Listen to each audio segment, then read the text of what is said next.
Assalamualaikum warahmatullahi wabarakatuh. Perkenalkan, nama saya Novia Dewi Anggreni. Saya dari jurusan Sastra Jerman Prodi Pendidikan Bahasa Mandarin Offering A dari Pendidikan Agama Islam P2. Di sini saya akan mempresentasikan dengan judul Islam, Perempuan, dan Feminisme.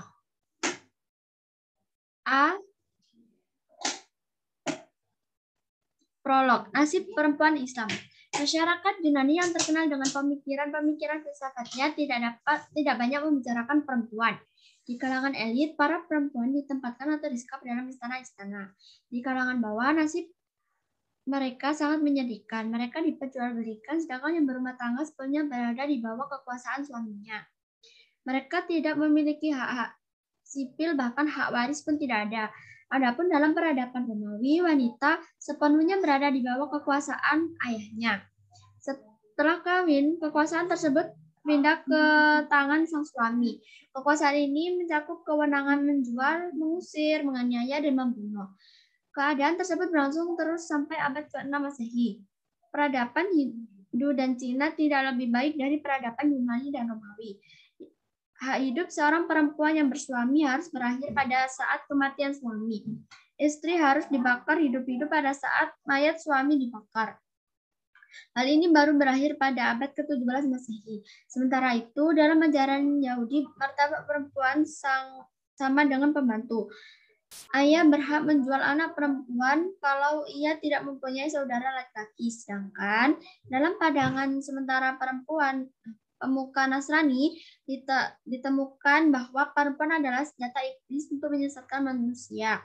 Sementara itu di semenanjung Arabia, sebelum datangnya Islam, terdapat kebudayaan yang disebut jahiliyah. Di zaman ini perempuan dipandang amat rendah. Seorang bapak merasa malu bila istrinya melahirkan bayi perempuan, sehingga di kalangan mereka terdapat kebiasaan mengubur bayi perempuan. Yang B, konsep Islam tentang perempuan. 1. Pemulihan Islam terhadap perempuan.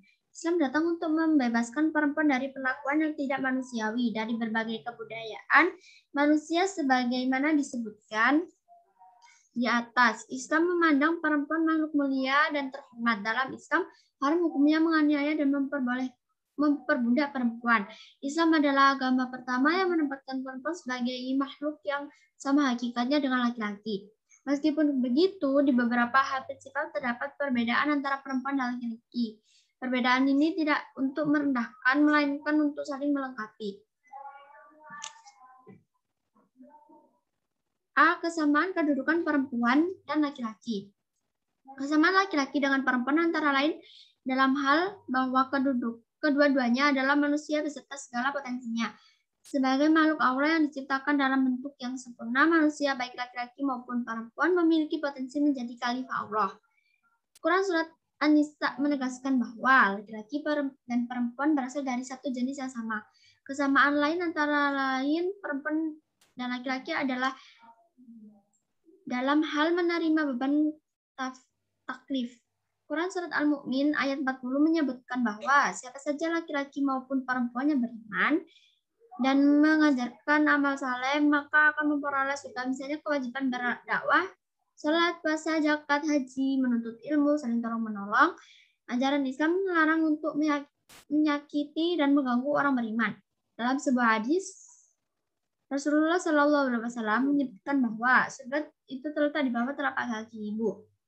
Sahabat Abu Hurairah radhiyallahu anhu dalam sebuah hadis yang diriwayatkan Bukhari dan Muslim menceritakan ada seseorang bertanya kepada Rasulullah Shallallahu Alaihi Wasallam sebanyak 4 kali. Wahai Rasulullah, siapakah orang yang paling berhak untuk aku pergauli dengan cara yang baik? Beliau menjawab, ibumu sampai 3 kali. Baru yang keempat, Nabi Shallallahu Alaihi Wasallam menjawab, bapakmu. Yang B, perbedaan perempuan dan laki-laki. Dalam Quran Surat Ali Imran ayat 36, Allah Shallallahu Alaihi Wasallam menegaskan bahwa secara kodrati laki-laki memang berbeda dalam perempuan. Letak perbedaan ini menurut Kiai Haji Ali tapi sebagaimana besar menyangkut dua hal, yaitu perbedaan biologis dan fungsional. Dalam kehidupan sosial, perbedaan biologis ini bersifat alamiah. Seperti halnya dalam dunia binatang, ada jantan maupun betina. Akibat perbedaan fisik hingga psikologis, maka muncul perbedaan fungsional. Dalam kaitannya dengan proses reproduksi, dalam hal aurat, Islam mewajibkan perempuan menutup seluruh tubuhnya kecuali wajah dan telapak tangannya.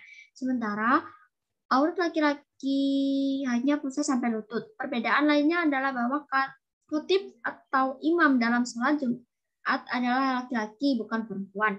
Dalam kehidupan berkeluarga, laki-laki menafkahkan hartanya untuk istri dan keluarganya. Kelebihan lainnya adalah laki-laki berada di bawah pertimbangan akal yang rasional dan pragmatis, sedangkan perempuan dengan perasaan. Yang C, hak perempuan. Di samping kesamaan yang dimiliki laki-laki dan perempuan, Islam juga memberikan sejumlah hak kepada perempuan secara umum. Quran Surat An-Nisa ayat 32 menunjukkan kepada hak-hak perempuan. Tentang hal ini, Quraisy Shihab menyebutkan beberapa hak yang dimiliki oleh kaum perempuan menurut Islam, yakni hak politik, hak pekerja maupun profesi atau hak belajar. Sedangkan Imam Masehi Utsman Al-Hashi menambahkan hak sipil, hak berpendapat, dan hak pengajuan cerai. Terkait dengan hak profesi, dapat dikemukakan bahwa perempuan mempunyai hak untuk bekerja selama perempuan itu membutuhkannya. Menyikapi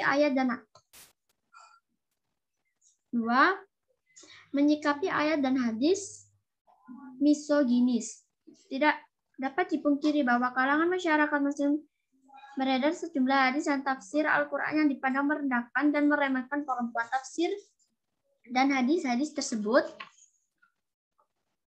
oleh para feminis dinamai tafsir dan hadis misoginis.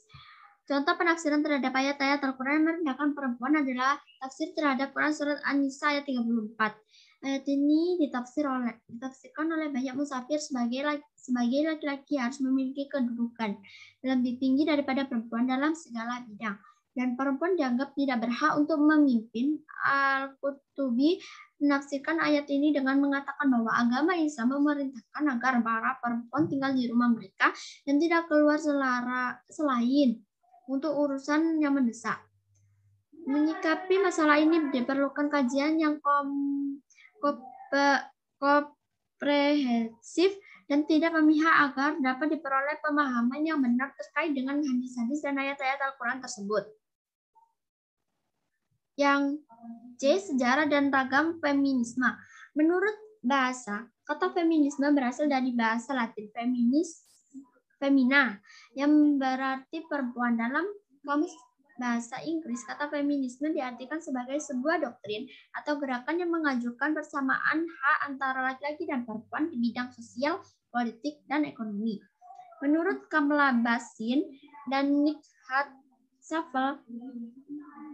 Nihat Safkan, dua orang feminis dan Asia Selatan feminis adalah sesuatu kesadaran akan penindasan dan pemerasan terhadap perempuan dalam masyarakat, di tempat kerja, dalam keluarga, serta tindakan sadar oleh perempuan maupun laki-laki untuk mengubah keadaan tersebut. Dalam penelitian di atas, setidaknya dapat disebutkan 3 ciri feminisme, yaitu A.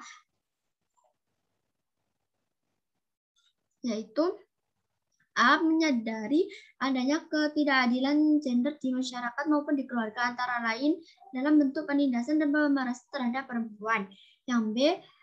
Memaknai gender bukan sebagai sifat kodrati, melainkan sebagai hasil proses sosialisasi. Yang C. Memperjuangkan persamaan hak antara laki-laki dan perempuan.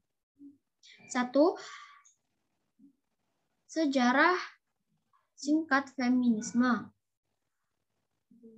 Gerakan feminisme muncul di Barat dan tidak dapat dipungkiri mereka merupakan respon dan reaksi terhadap situasi dan kondisi terhadap kehidupan masyarakat di sana.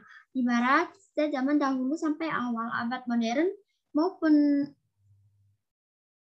perempuan disamakan dengan budak dan anak-anak dianggap lemah fisiknya maupun akalnya. Kata feminisme diperkenalkan pertama kali oleh aktivis sosialis utopis Charles Fourier pada tahun 1837. Feminisme mulai timbul pada abad ke-18, tepatnya di Prancis. Gerakan ini didorong oleh ideologi pencerahan Auclarum yang menekankan pentingnya peran rasio dalam mencapai kebenaran. Hal yang mendorong timbulnya feminisme menurut Mutahari adalah kepentingan kapitalisme sebagai revolusi industri. Yang kedua, ragam feminisme. Perbedaan perspektif tersebut melahirkan sejauh ini 4 aliran besar, yakni feminisme liberal, marxis, radikal, dan sosialis. Dan sejumlah aliran feminisme lain seperti feminisme psikoanalisis dan gender eksistensialis, anarkis, postmodern, multikultural, dan global. Teologis feminisme, kegemukan, dan ekofeminisme.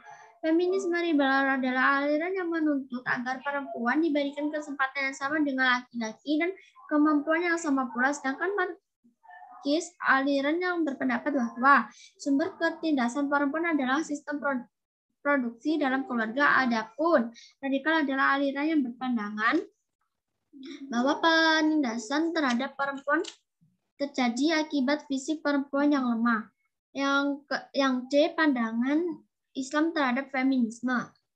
Dalam pandangan Islam, ide dasar dan utama yang diperjuangkan oleh feminisme berupa kesetaraan kedudukan dan hak antara laki-laki dan perempuan adalah sesuatu yang tidak menyalahi kodrat kemanusiaan. Memang benar, Islam memandang perempuan dan laki-laki memiliki kedudukan yang setara dalam semua aspek kemanusiaan, namun hal ini tidak membuat Islam memberikan hak-hak yang identik kepada perempuan dan laki-laki dalam semua hal. Allah menciptakan laki-laki dan perempuan agar dengan kondisi fisik, biologis, dan psikologis yang berbeda. Perbedaan ini kemudian menimbulkan fungsi yang berbeda pada diri mereka masing-masing. Bahkan Islam menyebutkan sejumlah perbedaan hak dan kewajiban di antara mereka yang masih saling melengkapi. Yang E, epilog. Kritik faktual terhadap feminisme. Terlepas dari pro dan kontra, gerakan feminisme diakui telah banyak membawa perubahan positif pada kondisi perempuan. Perempuan telah masuk ke segala sektor pekerjaan yang belum dimonopoli laki-laki. Banyak undang-undang di berbagai negara yang lebih mendukung perempuan. Namun, di balik kemajuan ini ada sisi negatif yang ditimbulkannya. Contohnya adalah isu pemiskinan perempuan dan tingginya angka perceraian. Selain itu, terdapat sejumlah kritik yang ditunjukkan pada feminisme. Demikianlah berbagai bukti dan kritik yang menunjukkan bahwa feminisme bukan perihal yang bijak dan benar untuk memajukan dan mengangkat martabat perempuan. Meskipun begitu, umat Islam perlu mengambil sisi positifnya. Islam adalah agama yang sempurna dan di dalamnya terdapat kondisi yang utuh tentang perempuan. Sekian presentasi dari saya. Bila ada salah kata maupun perbuatan, saya mohon maaf. Saya akhiri. Wassalamualaikum warahmatullahi wabarakatuh.